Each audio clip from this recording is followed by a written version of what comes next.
Hello guys, magandang araw po sa inyong lahat. Ang ituturo ko po sa inyo ngayon ay kung paano ayusin ang kanyang door freezer. Dahil itong rep na ito ay may sira po yung kanyang, ito po, ito, nasira po yung kanyang dito. Plastic po yung nakalagay dito kaya inayos ko po ito.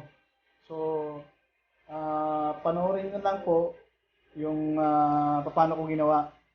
Ang materials na ginamit ko lamang dyan ay yung rubber gasket. Dito po siya sa ibabaw.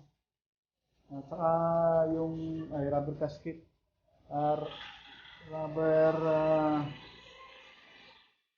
Rubber washer pala. Rubber washer.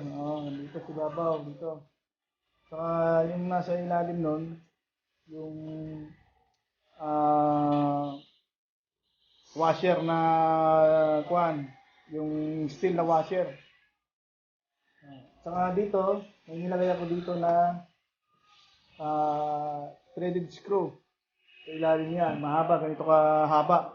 Yan dito siguro mga 2 inches po ang haba nun, 2 inches.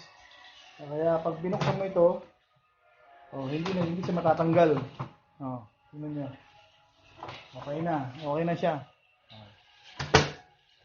Sige po.